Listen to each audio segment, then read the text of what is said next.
Good morning to all of you बेटा। आज की कक्षा में आप सभी का स्वागत है। आज हम हमारे भूगोल के पार्ट नंबर फर्स्ट के पॉइंट नंबर मृदाओं का वर्गीकरण, इससे आज की कक्षा को स्टार्ट करेंगे। अभी तक हमने संसाधन के बारे में, उसके प्रकार के बारे में, इसके अलावा जो हमारे पास संसाधन है उसका उपयोग हम कैसे कर सकते हैं, उस संसाधनों का विकास कैसे कर सकते हैं, संसाधनों का संरक्षण कैसे कर सकते हैं, इन सभी के बारे में जो है पिछली 2 कक्षाओं में पढ़ा। आज की इस कक्षा के अंदर हम मृदा संसाधन के बारे में जानेंगे। मृदा क्या होती है, इसका निर्माण कैसे होता है, इसके बारे में हमने पिछली जो हमारी कक्षा थी उसमें अध्ययन किया था। आज हम अपना टॉपिक जो है वो स्टार्ट कर रहे हैं यहाँ मृदाओं का वर्गीकरण। ये मृदाओं का जो वर्गीकरण होता है वो उसके रंग के आधार पर, उसके गठन के आधार पर, उसका जो समय लगा उसके आधार पर, उसकी उपजाऊ शक्ति के आधार पर, उसमें पाए जाने वाले तत्वों के आधार पर हम इसका वर्गीकरण करते हैं। तो यहाँ इसने बताया भी है कि अनेक प्रकार के उच्चावच है, ऊंची और नीची ज़मीनें हैं, समतल भूभाग हैं, जलवायु है, वनस्पतियां हैं, ये सभी जो है मृदा के निर्माण में सहायक तत्व है। तो इस आधार पर हम मृदाओं को जलोढ़ मृदा, काली मिट्टी या काली मृदा, लैटेराइट मिट्टी, इसके अलावा मरुस्थलीय मिट्टी, पर्वतीय मिट्टी और लाल मिट्टी, भारत में जो है मुख्यतः ये 5 से 6 प्रकार की मिट्टियाँ जो हैं पाई जाती है। उसमें सबसे पहली जो मिट्टी है हम जलोढ़ मृदा, जल ओड, यानी कि ये नाम से स्पष्ट है, जल प्लस में ओड, यानी कि जो मिट्टी जल के साथ आती है, जल को ओड करके आती है या जल के अंदर जो है मिल करके आती है। तो ये कहाँ से आएगी? इट्स मीन जब जल पर्वतों से मैदानों की तरफ दौड़ेगा तो उसके बीच में आने वाले पर्वत, उसके बीच में आने वाली घाटियाँ, उनसे जो है वो जल टकराएगा और उनको तोड़ेगा, और जैसे ही वो नदी मैदान में आ जाएगी तो पर्वत से जब बहती है ढलान की ओर तो उसकी गति तेज होती है, और जैसे ही वो मैदान में प्रवेश करती है उसकी गति धीमी हो जाती है, और समतल मैदान में आने के बाद पानी का जो प्रवाह है वो बिल्कुल क्या हो जाता है, शांत हो जाता है। और जब वो शांत हो जाएगा तो वो अपने साथ जितने भी गाद है, मिट्टियाँ हैं, चट्टानों के जो कण हैं, जो भी अपने साथ वो लेकर के आ रही है, उन सारे को जो है उस समतल मैदान के अंदर जो है बिछाना क्या कर देगी, शुरू कर देगी। तो इस प्रकार जितनी भी हमारी नदियां हैं, सिंधु नदी तंत्र है, गंगा ब्रह्मपुत्र नदी तंत्र है, ये हमारे देश के अंदर उत्तर और उत्तर पश्चिमी क्षेत्र के अंदर विशाल मैदानों का क्या करती है, निर्माण करती है। और इनके अंदर जो मिट्टी पाई जाती है उस मिट्टी को किस नाम से जाना जाता है? जलोढ़ मिट्टी के नाम से। इनको हम डेल्टा भी कहते हैं, क्योंकि जब नदी पर्वत से निकलती है तब वो एक संकुचित सिरे से चलती है। देखो मैं एक त्रिभुज बना रहा हूं, ये देखो बेटा, डायग्राम से समझने का प्रयत्न करें। ये वो सिरा है जहां से नदी क्या करती है, निकलती है। मैं दोबारा रिपीट कर रहा हूं इसको, ये देखिए, ये वो सिरा है जहां से नदी पर्वत से क्या करती है, निकलती है। तो बिल्कुल जो है संकरी होती है, लेकिन जैसे जैसे वो आगे बढ़ती जाती है उसका आधार जो है क्या है, बढ़ जाता है। आप ये देखिए, नीचे आकर के देखेंगे इसका बेस क्या हो गया है, बहुत चौड़ा हो गया है। यहां पर उसकी जो गति थी वो क्या थी, तेज थी। मैदान में जब वो प्रवेश कर गई है, यहां आ गई है, तो गति उसकी क्या हो गई है, धीमी हो गई है। और ये समुद्र है, ये मैं दिखा रहा हूं आपको, ये क्या है, समुद्र है। और जब वो समुद्र के अंदर गिरती है तो उसका जो बेस होता है वो बहुत क्या हो जाता है, चौड़ा हो जाता है, और इससे एक आकृति बनती है। कैसी आकृति दिखा रहा हूं बेटा मैं आपको, ये त्रिभुज की। कैसी आकृति दिख रही है, त्रिभुज।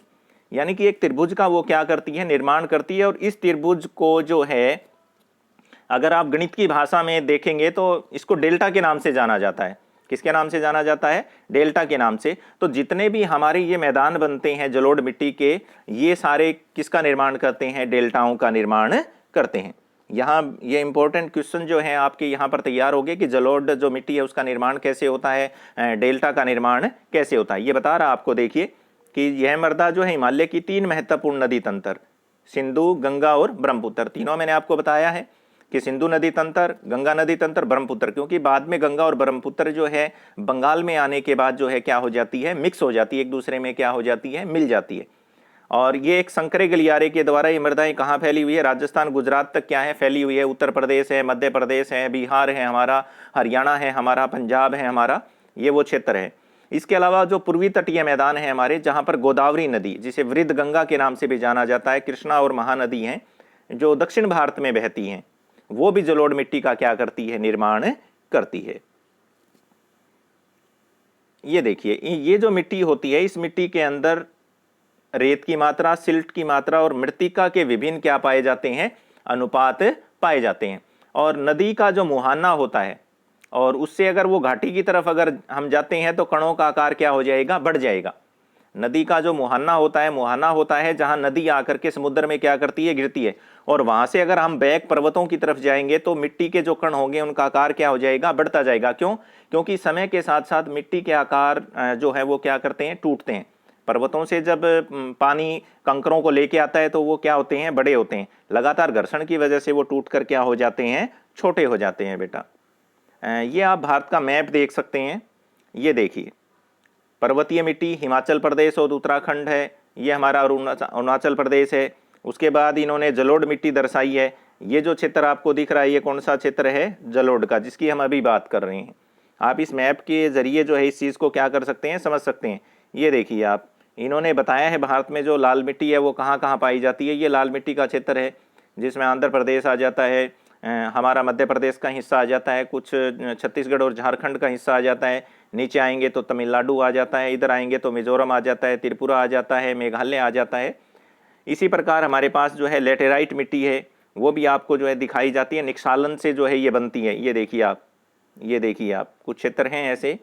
और इसके बाद शुष्क मिट्टी हमारे कहाँ पर मिलती है, राजस्थान में मिलती है। देखिए आप, इस मैप के जरिए भी यहाँ पर समझाने का क्या किया गया है, प्रयत्न किया गया है।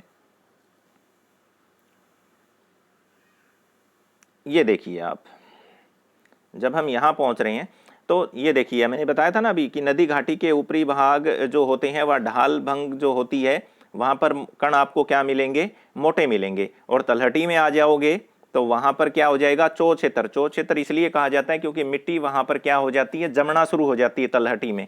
और वहाँ पर उस मिट्टी के अंदर पानी की मात्रा क्या होती है, ज़्यादा रहती है। कई बार हम देसी भाषा में नहीं कहते हैं बेटा कि हमारी अगर छत मकान की कच्ची हो और लगातार अगर बारिश हो जाए तो पानी जो है उस छत के अंदर से टपकना शुरू हो जाता है, तो हम यूँ कहते हैं कि पानी चौड़ लग गया। क्या कहते हैं, पानी क्या कर रहा है, चो रहा है। तो इसी प्रकार उस मिट्टी को अगर आप हाथ में लेंगे, उठाएंगे अपनी हथेली में, तो आपकी हथेली की जो उंगलियां होती हैं इनके अंदर से पानी क्या है, नीचे टपकना शुरू हो जाएगा। तो ये वो क्षेत्र है। उसके बाद में जो जलोढ़ मिट्टी है वो 2 प्रकार की होती है, यहाँ बताई गई है। एक तो है पुराना जलोढ़। पुराना जलोढ़ तो कौन सा होता है, जो नदी के किनारों पे होता है। कहाँ पे होता है, नदी के किनारों पे। क्योंकि जब बाढ़ आती है तो जो बहुत लंबे क्षेत्र में जो है किनारे फैल जाते हैं और वहां तक मिट्टी चली जाती है। लेकिन जब बाढ़ खत्म हो जाती है और सारा साल नदी जब शांति से बहती है तो फिर उन किनारों तक मिट्टी दोबारा नहीं जा पाती और नई जो मिट्टी होती है वहां तक नहीं पहुंचती। तो इस आधार पर जो मध्य जो क्षेत्र होता है उसमें नई मिट्टी आती रहती है, सुदूर का जो क्षेत्र होता है वहां पर नई मिट्टी आती नहीं है। इस आधार पे जो पुरानी जो जलोढ़ है उसको क्या बोला जाता है, बांगर।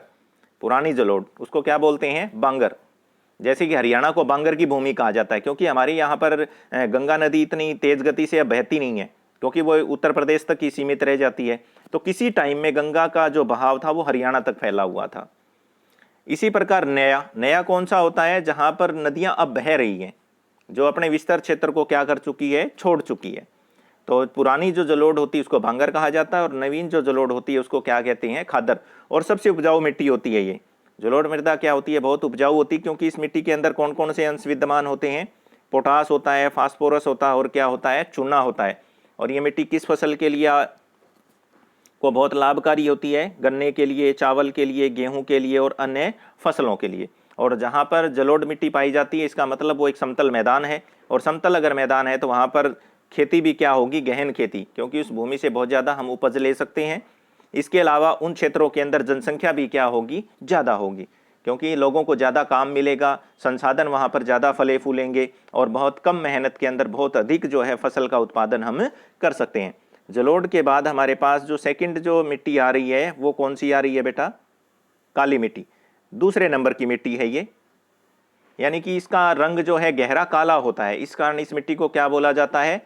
काली मिट्टी। इसको रेगड़ भी कहते हैं। रेगड़ इसलिए कहा जाता है क्योंकि इस मिट्टी के अंदर अगर हम पानी छोड़ देते हैं तो काफ़ी समय के बाद जब ये सूख जाती है तो इस तरीके से दरारें पड़ जाती है, देखिए आप इसमें। और जब हम इसके ऊपर काम करते हैं तो बहुत ज़्यादा हमें क्या करना पड़ता है? रेंगना पड़ता है। बहुत ज़्यादा इस मिट्टी को जो है हमें क्या करना पड़ता है? पोला करना पड़ता है, हल चलाना पड़ता है बार बार। इस मिट्टी को जो है बहुत मशक्कत के बाद जो हम फसल के लिए क्या करते हैं? तैयार करते हैं। इसको कपासी मिट्टी भी कहते हैं। काली मिट्टी को एक अन्य नाम है, कौन सा नाम है? कपासी मिट्टी, क्योंकि सबसे ज़्यादा अगर कपास किसी भी मिट्टी में होती है तो वो किस में होती है? काली मृदा के अंदर जो है होती है। और इसको जो है दक्कन ट्रैप की देन माना गया है। सबसे ज़्यादा ये मिट्टी जो है कहाँ पर पाई जाती है? दक्कन के पठार में पाई जाती है, जो मध्य प्रदेश, गुजरात और कहाँ पर फैला हुआ है? महाराष्ट्र के अंदर फैला हुआ है। और ये जो है हमारी जो चट्टानें होती है उनसे निर्मित होती है। किससे निर्मित होती है? चट्टानों से निर्मित होती है। जो लावा निकलता है पृथ्वी के गर्भ से, उससे आकर के इसका क्या होता है? निर्माण होता है। ये बता रहा है ये आपको, देखिए कि जो लावा होता है उससे जो है इसका क्या हो जाता है? निर्माण हो जाता है। इसके अलावा ये यहाँ देखिए, ये देखो अभी मैंने बताया था आपको महाराष्ट्र, ये सौराष्ट्र वहीं का क्षेत्र है, मालवा का पठार है, मध्य प्रदेश है, छत्तीसगढ़ के अंदर ये मिट्टी क्या है? पाई जाती है। और दक्षिण भाग के अंदर यहाँ पर कौन सी नदियाँ बहती हैं? गोदावरी और कृष्णा की जो घाटियाँ जो हैं हमारी साउथ के अंदर, वहाँ तक ये है फैली हुई है। और इस मिट्टी की एक खास बात होती है, ये नमी को बहुत धारण करती है। क्यों करती हैं? क्योंकि इसके कण क्या होते हैं? बहुत छोटे होते हैं, एक दूसरे से बहुत ज़्यादा क्या होते हैं? चिपके होते हैं। और इसमें क्या क्या मिलता है? कार्बोनेट होता है, मैग्नीशियम होता है, पोटास होता है और चूने जैसे पदार्थ जो है इसके अंदर परिपूर्ण होते हैं। और अभी मैंने आपको बताया था, देखिए गर्म और शुष्क जब मौसम होता है तो इनमें गहरी दरारें क्या हो जाती हैं? पड़ जाती है, जिससे इसके अंदर वायु बहुत अच्छे से क्या हो जाती है? पास हो जाती है दरारों के अंदर से। ये देखिए गीली होने पर क्या हो जाती है? चिपचिपी होती है, इसे जोतना मुश्किल होता है, इसलिए इसी को हम क्या कहते हैं? रेगड़ मिट्टी कहते हैं। उसके बाद में हमारे पास नेक्स्ट जो हमारी मिट्टी आती है बेटा, वो है हमारे पास थर्ड नंबर पे लाल और पीली मिट्टी। ये भी थर्ड नंबर पे हम इसको लेंगे, क्योंकि ये जलोढ़ और जो काली मिट्टी होती है उससे कम उपजाऊ होती है। और ये जो है कहाँ पर मिलेगी आपको? जो आग्नेय चट्टानें होती हैं, जहाँ पर वर्षा कम होती है, उन चट्टानों के टूटने से ये बनती है। तो ये किन क्षेत्रों में मिलती है? उड़ीसा में, छत्तीसगढ़ में, और मध्य गंगा का जो मैदान है उसका दक्षिणी जो छोर है वहाँ पर ये हमें पाई जाती है। या फिर पश्चिमी जो घाट है हमारे पास दो घाट हैं, पूर्वी और पश्चिमी। जो हमारा पश्चिमी घाट है जहाँ पर अरब सागर है हमारा, जहाँ पर गोवा है हमारा, या हम कर्नाटक है हमारा, केरल है हमारा, कुछ हिस्सा तमिलनाडु का भी वहाँ पर लगता है। तो वहाँ ये मिट्टियाँ क्या होती हैं? पाई जाती है। और इसके अंदर लोहे के अंश होते हैं, जैसे कि लोहे का जो कलर होता है जैसे रेडिश सा होता है, तो इस कारण इसका रंग भी क्या हो जाता है? लाल हो जाता है। और बहुत ज़्यादा इसके अंदर अगर पानी चला जाता है तो आपने देखा होगा कि लोहे को अगर हम पानी में छोड़ देते हैं तो उसके ऊपर जब जंग लगता है तो उसके ऊपर एक पीली परत आ जाती है, ये देखिए आ जाती है ना। तो ये जो मिट्टी होती है इसमें ये मिक्सर होता है। कौन सी मिट्टी होती है? रेड कलर और इसमें येलो कलर मिक्स होता है, तो इसलिए इसको लाल और कौन सी मिट्टी बोला जाता है? पीली मिट्टी बोला जाता है। नेक्स्ट जो हमारे पास मिट्टी आती है वो लेटराइट, यानी कि लेटर शब्द से निकली है। और लेटर का अर्थ क्या होता है? ईंट। और इसका जो निर्माण होता है वो उष्णकटिबंधीय क्षेत्र के अंदर होता है। और ये तब होता है जब भूमि की ऊपरी परत क्या हो जाती है? टूट जाती है। बहुत ज़्यादा बारिश अगर होएगी तो भूमि ऊपर से कटना क्या हो जाती है? शुरू हो जाती है। इसीलिए इसको निक्षालन कहते हैं। कई बार ये प्रश्न आ जाता है कि लेटेराइट मिट्टी का निर्माण किससे होता है? तो किससे होता है? निक्षालन से होता है। किसी भी चीज़ का क्या हो जाना? टूट जाना। और इसका जो पीएच जो मान होता है वो क्या होता है? अम्लीय मिट्टी होती है 6, ये इसने दिया हुआ है यहाँ पर। और इसके अंदर अभी मैंने बताया था कि फिर जब किसी भी मिट्टी को टूटने के बाद किसी नई मिट्टी का निर्माण होगा तो उसमें पोषक तत्वों की क्या हो जाएगी? कमी। तो इसमें काली मिट्टी, जलोढ़ मिट्टी और लाल मिट्टी से पोषक तत्व क्या होते हैं? कम। अभी मैंने बताया कि दक्षिण के जो हमारे राज्य हैं, महाराष्ट्र का जो पश्चिमी घाट है, पश्चिमी बंगाल है, उड़ीसा है, इन क्षेत्रों के अंदर ये मिट्टी क्या होती है? पाई जाती है। और इस मिट्टी में कौन से वन होते हैं बेटा? पर्णपाती और सदाबहार। और इसमें ह्यूमस की मात्रा, क्योंकि पर्णपाती जो वृक्ष होते हैं वो एक निश्चित समय में अपनी पत्तियां क्या कर देते हैं, गिरा देते हैं। वो पत्तियां किस में मिक्स हो जाती हैं, मिट्टी में। तो इसमें ह्यूमस की भी क्या होती है, मात्रा जो है पाई जाती है। लेकिन ये उन मिट्टियों की अपेक्षा क्या होती है, कम उपजाऊ होती है। चूने के कंकर भी इसके अंदर क्या है, मिलते हैं। और इसके अंदर जो है जल जो है इसके अंदर जब जाता है तो इसके जो कण जो होते हैं वो क्या हो जाते हैं, बंद हो जाते हैं। तो बहुत ज्यादा इसको अगर हम सिंचित करेंगे तभी इसको हम कृषि योग्य क्या कर सकते हैं, बना सकते हैं। इसके बाद में हमारे पास जो मिट्टी आ जाती है वो हम नेक्स्ट मिट्टी के बारे में जानेंगे यहाँ पर। और वो जो हमारी मिट्टी है मरुस्थलीय मिट्टी है। कौन सी मिट्टी है, मरुस्थलीय मिट्टी है। लाल मिट्टी के बारे में अभी हम आपको बताए थे, देखिए थोड़ी देर पहले कि तमिलनाडु, आंध्र प्रदेश और केरल में है। हमने मैप में भी आपको दिखाया था। और ये काजू की फसल के लिए भी बहुत क्या होती है, प्रसिद्ध होती है। उसके बाद हमारे पास जो है मिट्टी आ जाती है मरुस्थलीय मिट्टी। और ये जो है भूरे और सुनहरे कलर की होती है। ये भूरे और सुनहरे कलर की होती है, रेडिश सा इसका जो है कलर होता है। और इसके अंदर नमक की मात्रा क्या होती है, ज़्यादा होती है। और इसी कारण जो है झील जो होती है उनसे वाष्पीकृत करके हम खाने का नमक भी क्या करते हैं, तैयार करते हैं। जैसे सांबर झील है हमारी, राजस्थान में डिडवाना झील है हमारी, जिनसे हम नमक को क्या करते हैं, तैयार करते हैं। और ये शुष्क जलवायु में, कौन सी जलवायु होती है, यहाँ पर शुष्क होती है। और यहाँ पर तापमान भी क्या होता है, ज़्यादा होता है। और ये मिट्टी जो है बहुत लंबे समय तक जो जल को क्या नहीं कर सकती, सोख करके नहीं रख सकती। आपने देखा होगा इसे देसी भाषा में हम कौन सी मिट्टी कहते हैं बेटा, बालू मिट्टी। बालू मिट्टी जो है लंबे समय तक अपने अंदर पानी को जो है सोख कर नहीं रख सकती। एक बार तो ये बहुत जल्दी क्या हो जाती है, गिल्ली हो जाती है। और बहुत जल्दी ही क्या हो जाती है, सूख जाती है। और इसमें पोषक तत्वों की भी क्या होती है, कमी पाई जाती है। इसके अलावा जो है हमारे पास जो है नेक्स्ट जो मिट्टी आती है हमारे पास, वो हम बात करते हैं वन मृदा की। कौन सी मिट्टी की बात करते हैं, वन मृदा की, यानी कि जिसे हम पर्वतीय मिट्टी भी कह सकते हैं, जो पर्वतीय क्षेत्रों में पाई जाती है। कौन से क्षेत्रों में पाई जाती है, देखिए पर्वतीय क्षेत्रों में पाई जाती है। और ये नदी घाटियों में होती है।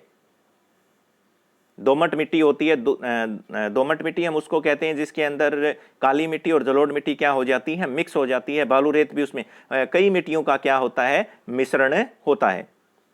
क्योंकि जब ये पर्वतों से निकलती है तो बहुत सी चीजें इसके अंदर क्या करती है, मिलती है। ये देखिए इसने बताया भी है यहाँ, नदी घाटी। नदी घाटी वो होती है जब नदियां पर्वतों से निकल करके मैदान में जब प्रवेश करती है तो पर्वत का जो सबसे निचला जो सिरा होता है उसको हम क्या बोलते हैं, घाटी बोलते हैं। या फिर हम ये कहेंगे कि दो पहाड़ियों के बीच का जो क्षेत्र है जहां पर जमीन होती है सबसे नीचे सतह में, उसको भी क्या बोला जाता है, घाटी बोला जाता है। और ये मृदा भी क्या होती है, उपजाऊ होती है। जो पर्वतीय क्षेत्रों के अंदर जो मिट्टी पाई जाती है, पर्वतीय मिट्टी या वन मृदा जिसको बोला जाता है। उसके बाद में हमारे पास नेक्स्ट जो हमारा पॉइंट्स आता है वो आता है मृदा का अपर्दन, कि जो ये मिट्टी है ये किस प्रकार खराब हो जाती है, इसका किस प्रकार से अपर्दन होता है, रीजंस क्या होते हैं, और फिर हमें संरक्षण की इसकी क्यों जरूरत है। संरक्षण की जरूरत तो हमने पहले भी चर्चा कर चुके हैं कि इस मिट्टी को बनने में लाखों वर्ष लगते हैं। कितने वर्ष लगते हैं, लाखों वर्ष लगते हैं। और एक बार ये अगर खत्म होगी तो दोबारा जो है उतने ही वर्षों में इसका क्या होगा, निर्माण होगा। अब अपर्दन कैसे होगा, अपर्दन का मतलब होता है कटना। मृदा अपर्दन का मतलब क्या होता है, मिट्टी का क्या हो जाना, कट जाना। अब ये कटेगी किस रूप में, दो रूप में, या तो पानी के बहाव से कट जाएगी या फिर किसके बहाव से कट जाएगी, पवन के बहाव से। ये देखिए मृदा के कटाव और उसके बहाव की प्रक्रिया को हम क्या कहते हैं, मृदा का अपर्दन। और ये दोनों चीजें, मृदा का बनना और उसका कटना, क्योंकि मिट्टी बनती रहती है। अब देखो पर्वतों से जब नदी चल रही है तो मिट्टी को काट रही है, मैदानों में आकर के मिट्टी का क्या कर रही है, निर्माण कर रही है।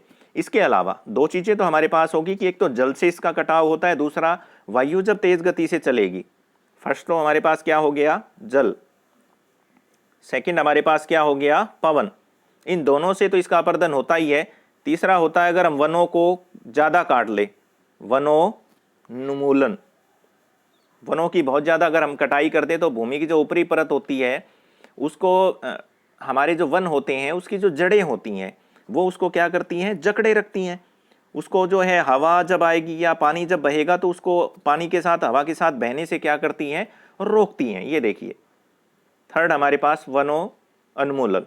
उसके बाद अति पशुचारण, नंबर 4 हमारे पास आ गया। ये क्योंकि पशुओं को अगर किसी भूमि पर अगर ज़्यादा चराएंगे तो पशुओं के जो खुर होते हैं वो पहनने होते हैं, उसकी ऊपरी सतह को क्या कर देंगे, वो खराब कर देंगे, और वो आसानी से मिट्टी के साथ क्या हो गया, पवन के साथ सॉरी वो मिट्टी क्या हो जाएगी, बह जाएगी, जल के साथ बह जाएगी।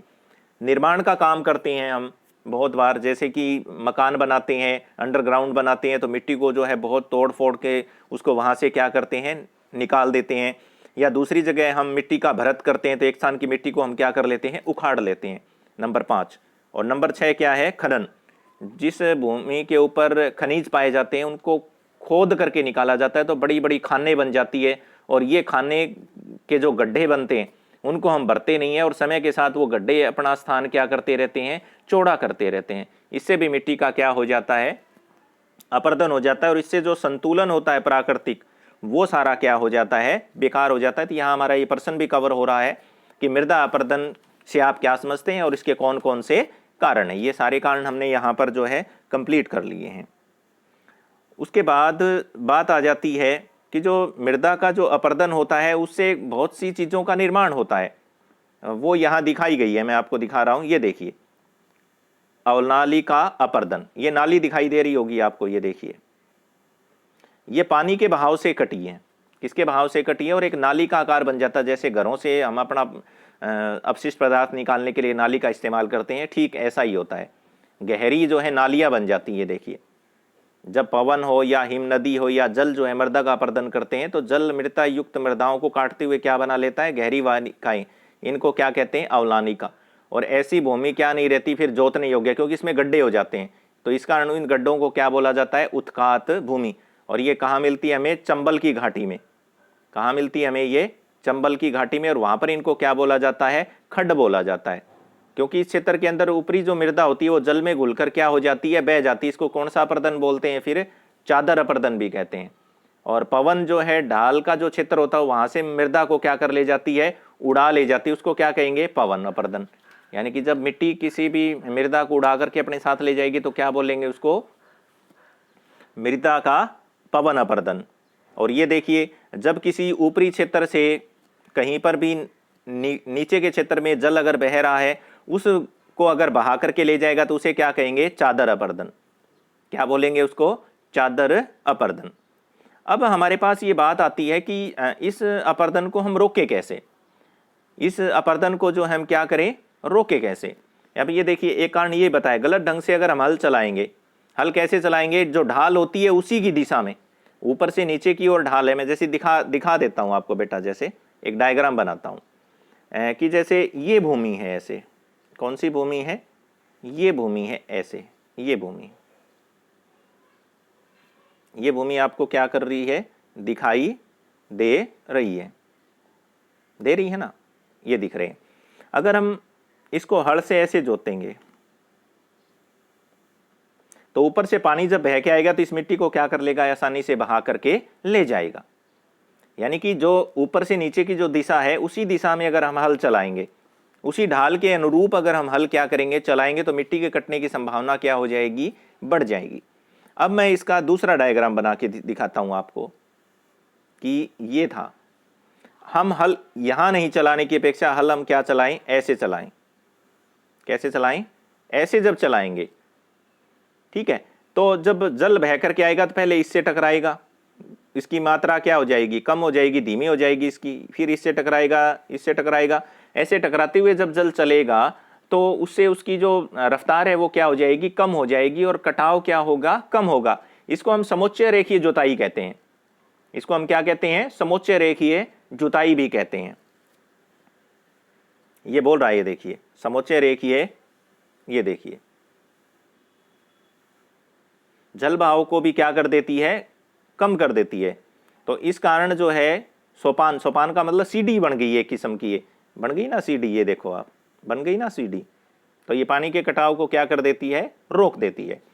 इसके अलावा भी और भी रीजंस भी बताएगा आपको। ये देखिए कि जो हिमालय का जो क्षेत्र है वहां पर हम इसको क्या बोलते हैं, फिर सीढ़ीदार जो है खेती। एक होता है, यहाँ नेक्स्ट आता है हमारे पास, मृदा अपरदन को कम कैसे कर सकते हैं। एक तो हमारे पास ये हो गया समुच्चय रेखीय जुताई कर सकते हैं। दूसरा हमारे पास आया घास की पट्टियां, वो कैसे उगाई जाती है, देखो मैं बताता हूं आपको, ध्यान से देखेंगे जो डायग्राम मैं अब आपको बना के दिखाऊंगा। कि ये देखिए हमारे पास ये भूमि का टुकड़ा है, मैं थोड़ा सा इसको क्या कर रहा हूं, चौड़ा कर रहा हूं।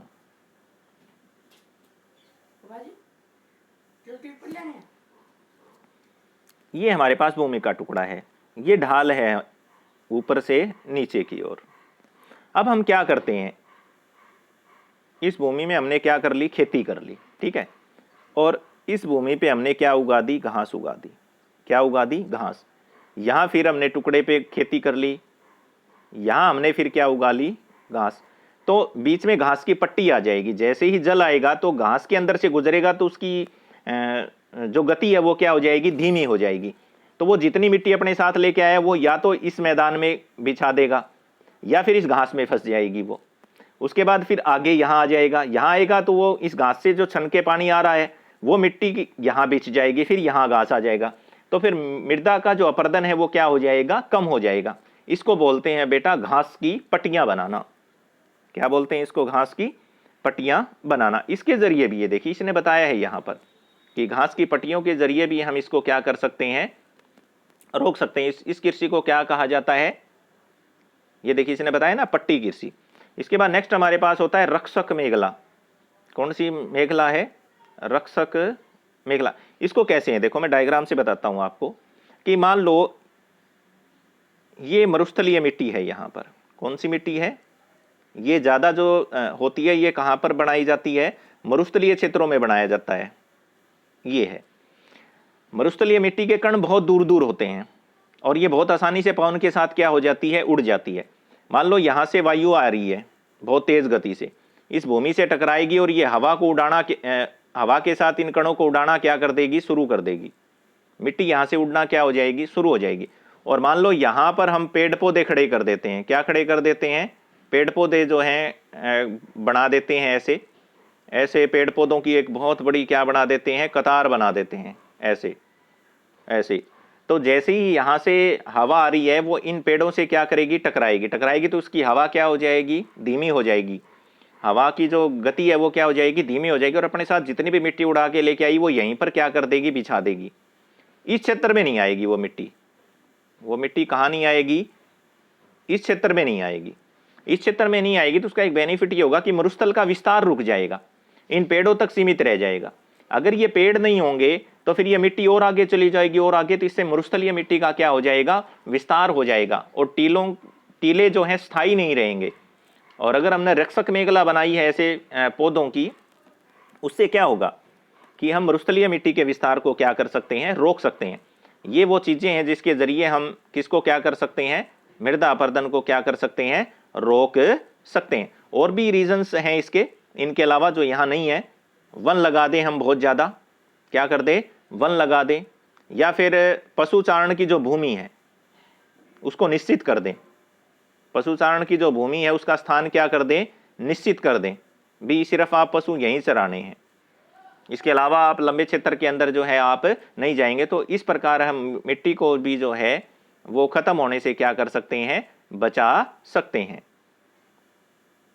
अब हमारे अभ्यास के प्रश्न यहाँ पर क्या हो जाते हैं, स्टार्ट हो जाते हैं। जो पूरा पाठ हमने पढ़ा है उसको हम यहाँ रिवाइज कर सकते हैं इनसे। तो फर्स्ट हमारे पास जो प्रश्न है वो आता है कि लोह अयस्क जो है वो कैसा संसाधन है।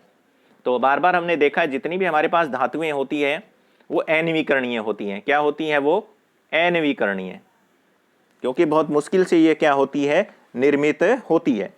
उसके बाद सेकंड हमारे पास ज्वारीय ऊर्जा। देखो नाम से पता है, सौर ऊर्जा, ज्वारीय ऊर्जा, पवन ऊर्जा, ये क्या होती हैं, पुनः निर्मित होती है। आपको इनको बनाने की आवश्यकता नहीं है क्योंकि मानव ने वायु को नहीं बनाया, सौर ऊर्जा को मानव नहीं बनाना है, प्रकृति खुद बना रही है। तो क्या हो जाएगी, ये पुनः पूर्ति योग्य है। क्या है ये, पुनः पूर्ति योग्य है। उसके बाद नेक्स्ट है हमारे पास कि पंजाब में भूमि निम्नीकरण का कारण क्या है। अब पंजाब के अंदर पानी बहुत ज्यादा है। क्या होता है पंजाब में, क्योंकि हरियाणा और पंजाब में हमने पहले भी देखा है, इस पाठ में मैंने बताया आपको कि शुद्ध बोया गया क्षेत्र पूरे भारत में सबसे ज्यादा इन दो ही प्रांतों का है, पंजाब और हरियाणा। इसीलिए पूरे भारत के अंदर सबसे ज्यादा प्रति व्यक्ति अगर आए हैं तो किसकी है, पंजाब की है। तो इसलिए वहां पर गहन खेती से कोई दिक्कत नहीं है, वनोन्मूलन से दिक्कत नहीं आती, पशुचारण से। तो इसका आंसर क्या आ जाएगा, अत्यधिक सिंचाई।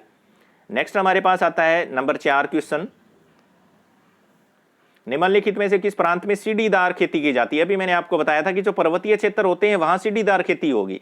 अब आप इन क्षेत्रों में यूं देखिए कि कहां पर्वत है, ना पंजाब में पर्वत है, ना हरियाणा में पर्वत है, और ना ही उत्तर प्रदेश का मैदान हो गया, वहां तो पर्वत है ही नहीं। तो एक ही बच गया, उत्तराखंड। क्या बच गया हमारे पास? उत्तराखंड, क्योंकि ये पर्वतीय क्षेत्र है। हिमाचल प्रदेश, उत्तराखंड, जम्मू कश्मीर, अरुणाचल प्रदेश, ये सारे के सारे हमारे कौन से हैं? पर्वतीय क्षेत्र हैं। उसके बाद नेक्स्ट हमारे पास जो प्रश्न आता है नंबर 5 कि इसमें से किस राज्य में काली मिट्टी पाई जाती है? आप सभी को अभी मैंने बताया था कि दक्कन ट्रैप की देन है, और ये ज्यादा कहाँ फैला है? मध्य प्रदेश, महाराष्ट्र और गुजरात। तो और तो हो ही नहीं सकते, ये काट दीजिए। राजस्थान में कौन सी मिट्टी है? मैं बता देता हूं आपको। देखो, जम्मू कश्मीर में कौन सी मिट्टी है? पर्वतीय है। राजस्थान में कौन सी है? मरुस्थलीय। झारखंड में हमारे पास कौन सी पाई जाती है? लाल मिट्टी। तो एक ही बच गया हमारे पास है, Maharashtra is the correct answer. उसके बाद कुछ एक क्षेत्र पूछे इसने सेकंड में कि 3 राज्यों के नाम बताने जहां काली मिट्टी पाई जाती है। अभी मैंने बताया महाराष्ट्र है आपका, ठीक है, गुजरात है आपका, मध्य प्रदेश है आपका। और यहाँ कौन सी फसल होती है? मैंने आपको बताया था काली मिट्टी को कौन सी अन्य नाम से जाना जाता है? कपासी मिट्टी। तो कपास की फसल बहुत ज्यादा होती है। उसके बाद में पूर्वी तट की जो डेल्टाएं होती हैं वहां पर जो मिट्टी पाई जाती है, तो वो कौन सी मिट्टी है? अभी मैंने बताया था आपको कि जलोढ़ मिट्टी मिलती है। कौन सी मिट्टी मिलती है? जलोढ़। और उसकी खास विशेषता क्या होती है? थोड़ी देर पहले मैंने आपको बताया था कि उसमें रेत और सिल्ट की मात्रा क्या होती है? ज्यादा होती है। दूसरी इसकी विशेषता क्या हो गई? ये उपजाऊ बहुत होती है। तीसरी इसकी विशेषता क्या होगी? इसके अंदर जो है चावल और गेहूं क्या होता है? बहुत अधिक मात्रा में पैदा होता है। दालों के लिए भी ये मिट्टी जो है वो क्या है? सर्वश्रेष्ठ है। और इस मिट्टी के अंदर जो है किसकी मात्रा ज्यादा मिलती है? आपको पोटास की मात्रा है, फास्फोरस की मात्रा क्या मिलती है? ज्यादा मिलती है। नेक्स्ट जो हमारे पास प्रश्न है, पहाड़ी क्षेत्रों में मृदा अपरदन। अभी मैंने बताया था आपको कि हमें सीढ़ीदार खेती करनी चाहिए, घास की पट्टियां हमें क्या कर लेनी चाहिए? बना लेनी चाहिए। उससे हम जो है मिट्टी के अपरदन को क्या कर सकते हैं? रोक सकते हैं। एग्जाम्पल बता रहा हूं, समोच्च रेखीय जुताई है, सीढ़ीदार खेत बना सकते हैं, और घास की पट्टियां हम वहां पर क्या कर सकते हैं? बना सकते हैं। या और भी बहुत से क्षेत्र हैं जहां मृदा अपरदन रोकना है तो रक्षक मेखला बना सकते हैं। नेक्स्ट हमारे पास आता है कि जैव और अजैव संसाधन कौन से होते हैं। तो बार बार हमने ये इस पाठ में किया है कि वो संसाधन जिनकी प्राप्ति हमें कहाँ से होती है? जीवमंडल से, तो जैव हो गया। और जिनकी प्राप्ति हमें जो है निर्जीव वस्तुओं से होती है उसको क्या कहते हैं? अजैव। तो जैव का उदाहरण आप दे सकते हो ना, कौन कौन सा है? मनुष्य है, जीवित है, प्राणी जात है, मत्स्य है, पशुधन है हमारा, या वनस्पतियां हैं हमारी। और अजैव में कौन सा हो जाएगा हमारे पास? चट्टाने हैं हमारी, क्या हैं? धातुएं हैं। तो ये है हमारे पास। ये आपका जो है पाठ था। ये भूमि का प्रारूप हमने वहां पर पढ़ा था कि जो वन जो है ये बताना है कि भूमि के जो उपयोग है वो कैसे हैं। तो फॉर एग्जांपल मैं आपको बता देता हूं, जो आंकड़े हमारे पास 1960-61 के अंदर जो हुआ उससे जो है वृद्धि हमने क्यों की। तो वन हमारे पास कितने प्रतिशत भूमि पर है? 23% पर। बंजर भूमि हमारी कितनी है? करीबन 6%। कृषि प्रयोजन के अंतर्गत नए आने वाले, जिसके ऊपर हमने इमारत बना दी, उद्योग धंधे बना दिए, या सड़कें बना दी, रेल लाइनें बिछा दी, वो क्षेत्रफल हमारे पास कितना आता है? 7% के आसपास आता है। और कुछ ऐसी भूमि है जो बंजर है लेकिन खेती हम कर सकते हैं, वो 4% के आसपास है। और सबसे ज़्यादा हमने आपको दिखाया भी था यहाँ। फॉर एग्जाम्पल मैं आपको वापस जो है उसी पेज पर लेके चलता हूँ। ये देखिए बेटा, आप बहुत ध्यान से अगर उसको देखेंगे तो आप बहुत अच्छे से इस चीज़ को क्या कर सकते हैं? समझ सकते हैं कि किस प्रकार जो है इन क्षेत्रों के अंदर परिवर्तन आया था। ये देखिए बेटा, ये प्रश्न आपका ये वाला है, यही था ना? अगर आप देखोगे तो ये देखिए, ये वन के तहत ये भूमियां जो हैं सारी इसके अंदर क्या हैं? आ जाएंगी। ये हमने जब हमारी फर्स्ट क्लास जब शुरू हुई थी तब ये सारा हमने किया था कि कैसे हम जो है भूमि का क्या करते हैं? उपयोग करते हैं। उसके बाद नेक्स्ट जो है अब हम वहीं पर वापस अपने क्वेश्चनों के ऊपर जो है आते हैं। अब इसने पूछा है नेक्स्ट कि वृद्धि का कारण क्या है? वृद्धि का कारण क्या है? एक तो देखो जनसंख्या बढ़ गई है, ये कह ना, देखो 1960-61 में वन के अंतर्गत क्षेत्र में महत्वपूर्ण वृद्धि नहीं, उसका कारण क्या है उसके बाद में? क्योंकि एक तो जनसंख्या बढ़ी तो उनकी आवासीय जरूरतों को पूरा करने के लिए वनों को क्या किया गया? काटा गया। उद्योग धंधे अधिक लगाए गए, इसलिए भी वनों को क्या किया गया? काटा गया। नई सड़कें बनाएगी, रेल मार्ग बनाएगी, तो भी किसको काटा गया? वनों को काटा गया। और जो जनसंख्या बढ़ी उसकी खाद्य उत्पादन की जो क्षमता है उसको पूर्ण करने के लिए खेती की भूमि का क्या हुआ? विस्तार हुआ, तो भी किसको काटा गया? वनों को काटा गया। तो ये रीजंस बताए हैं मैंने आपको कि वन जो है कम क्यों हुए। बहुत अच्छे से जो है आप इस वीडियो को जो है देखेंगे और सुने भी गए, क्योंकि इन प्रश्नों के आंसर आपको इसी वीडियो में क्या आ रहे हैं, नजर आ रहे हैं। नेक्स्ट जो आपका प्रश्न आता है कि प्रौद्योगिकी और जो आर्थिक जो विकास होता है, जब टेक्नोलॉजी बढ़ेगी, ये जायज सी बात है, टेक्नोलॉजी अगर बढ़ेगी तो उससे आर्थिक विकास भी क्या होगा, ज्यादा होगा। क्योंकि जो खेती है, जो ऊंची भूमि थी उसको हमने समतल कर ली, लेवलिंग कर लिया। जिन भूमि के अंदर पानी नहीं था वहां पर हमने नहरें निकाल करके वहां हम पानी ले गए, तो भूमि का क्या हो रहा है, उपयोग ज्यादा होगा। ये तकनीक की वजह से ही होगा। खुदाई कर सकते हैं, खानों को हम गहरा खोद सकते हैं, वो किसकी वजह से होगा, तकनीक की वजह से ही किया जा सकता है। इस प्रकार हमारा ये चैप्टर संसाधन और उसका विकास क्या हो जाता है, समाप्त हो जाता है। इनके सभी अभ्यास के प्रश्नों को आप अच्छी से जो है अपनी नोटबुक के अंदर क्या करेंगे, लिखेंगे और इन्हें क्या करेंगे, लर्न करेंगे। थैंक यू बेटा, थैंक यू।